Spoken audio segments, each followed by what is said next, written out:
अस्सलामुअलैकुम नाजरीन, मैं हूं अब्दुल अयाज। 7S न्यूज़ में आपका इस्तकबाल है।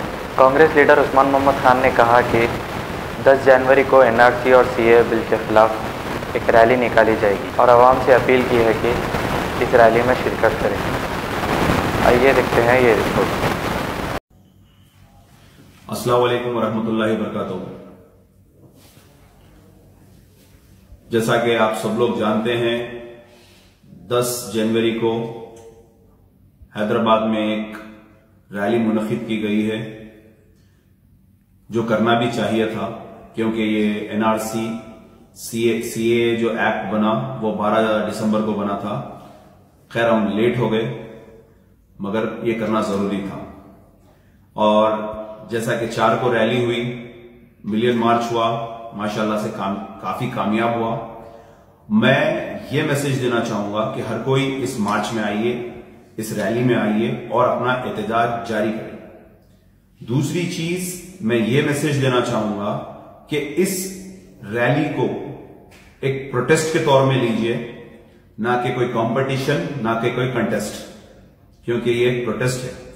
मगर यहां पे ये हो रहा है कि हर कोई इसकी अपील कर रहा है, इतने लोग अपील कर रहे हैं, छोटे छोटे टॉलीवुड के एक्टर्स, जॉलीवुड के एक्टर्स भी अपील कर रहे हैं, हमारे काफी लोग अपील कर रहे हैं। अच्छी चीज है, मगर ये अपील आप लोग 4 को भी करना था, तो वाकई ये आप प्रोटेस्ट के लिए कर रहे हैं बोल के खुशी होती थी। और ये मैं फिर बोल दे रहा हूं, ये कोई कंपटीशन नहीं है। बराबर ये रैली में सब जने जाइए। हिंदुस्तान के लिए ठहरने के लिए बिल्कुल यही वक्त है, और ऐसे काले खाला नहीं, काला कानून के लिए बराबर आप लोग आगे आइए। दूसरी चीज मैं ये बोलूंगा कि जो आज हैदराबाद में इसकी मार्केटिंग हो रही है, होर्डिंग्स लग रहे हैं लाखों रुपए के।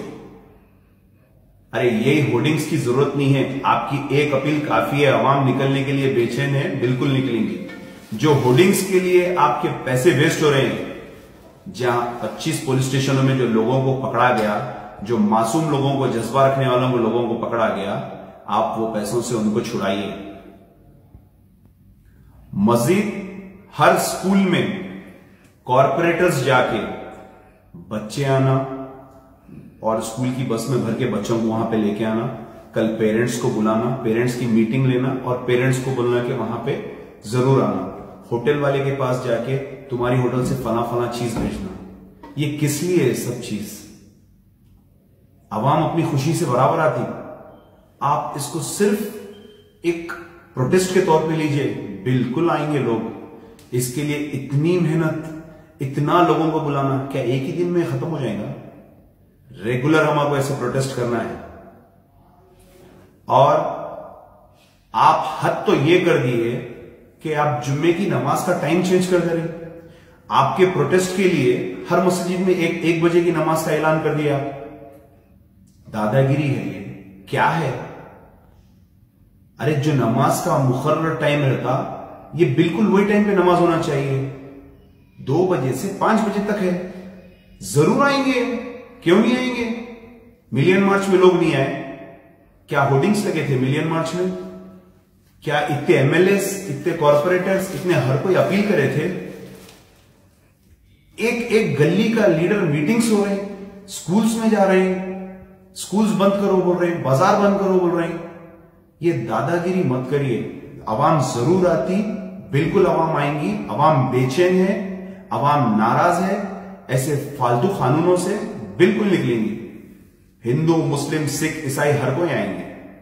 मेरी ये अपील है कि इसको सियासी तौर पे मत लीजिए। दूसरी चीज, बहुत इंपॉर्टेंट चीज मैं ये बोल रहा हूं कि हमारे को सेंटर गवर्नमेंट को तो बिल्कुल ये प्रोटेस्ट करके बताना है। मैं उम्मीद करता हूं असदुद्दीन ओवैसी साहब से कि आप अपनी नाटन पे बराबर KCR साहब को बिठा के लाएंगे और तेलंगाना असेंबली में रेजोल्यूशन पास करेंगे। शिवसेना जो बॉम्बे में हुकूमत में है, शिवसेना के उद्धव ठाकरे भी बोल दिए कि यहां पे NRC नहीं चलेगी। जितने कांग्रेस के चीफ मिनिस्टर्स है वो लोग बोल दिए कि यहां पे NRC नहीं चलेगी। तो के चंद्रशेखर राव साहब से भी आप बोलने लगा दीजिए कि यहां पे NRC नहीं चलेगी, क्योंकि आपकी हुकूमत है। रह गई बात दूसरी, जगनमोहन रेड्डी से भी आप बोलने लगाइए 10 तारीख के दिन यही ऐलान होना है कि यहां पे एनआरसी नहीं चलेगी। मैं चीफ मिनिस्टर से बात कर लिया। ये प्रोटेस्ट में सिर्फ आपके हाथ में है, यहां प्रोटेस्ट की जरूरत भी नहीं है, ये आपके हाथ में है, हुकूमत आपके हाथ में है। हम सिर्फ स्टेट गवर्नमेंट से मुतालबा कर रहे हैं, हम ये नहीं बोल रहे सेंटर आपके हाथ में है। स्टेट गवर्नमेंट से मैं अपील कर रहा हूं आपको, इंशाल्लाह मैं अपने लेटर पैड पे भी आपको लेटर भेजूंगा, मैं आपको ट्वीट भी भेजूंगा, बराबर आपको मेरी मैसेज अगर वीडियो से भी नहीं मिल रही तो मैं पर्सनल आपको लेटर भी भेजूंगा। लेकिन ये चीजों पे आप बात करिए। और मैं हमारे उलमाए दीन से बोल रहा हूं 12% रिजर्वेशन पे बात करिए, वक्फ बोर्ड का जुडिशियल पावर पे बात करिए। आज घटाला बेगमपेट का करोड़ों रुपए, 100 करोड़ की प्रॉपर्टी का हम केस हार गए, उसका खुलासा मैं बाद में करूंगा। अभी लिहाजा ये रैली के लिए आवाम से अपील कर रहा हूं कि बाहर निकलिए, बराबर आइए और हमको प्रोटेस्टों में बिल्कुल हिस्सा लेना चाहिए। इंशाल्लाह बहुत जल्द, जैसा दिल्ली में शाहीन बाग में प्रोटेस्ट चल रहा है, हैदराबाद हॉकी ग्राउंड में भी इंशाल्लाह मैं कोशिश कर रहा हूं वैसा भी एक प्रोटेस्ट इंशाल्लाह कंटिन्यू रहेगा।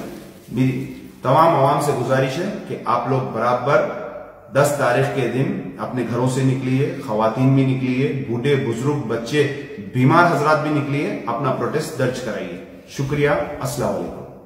जर्मिंगटन हॉस्पिटल, ऑर्थोपेडिक से मुताल्लिक हर मरीज यहाँ शिफायाब। बैनुल-अक़वामी शोहरत याफ्ता और इनाम याफ्ता doctor Mir Jawad Jar Khan, senior orthopaedic surgeon, advance operation theatre, ICU, digital x ray, laboratory, physiotherapy, pharmacy, sharing और प्राइवेट रूम्स, लेडी डॉक्टर्स और डॉक्टर अर्जुमन सुल्ताना गैनकोलॉजिस्ट की खिदमात हासिल। वाजिबी फीस और मुकम्मल सहूलियात से हजारों मुतमईन। एम्बुलेंस से आरास्ता Germington orthopaedic hospital, pillar number 150, Attapur, Hyderabad. सच्ची खबरें आप तक पहुंचाता है 7H न्यूज। हकीकत जानिए, 7H न्यूज देखिए, लाइक कीजिए, शेयर कीजिए और सब्सक्राइब करना ना भूलें। 7H न्यूज, आपकी आवाज।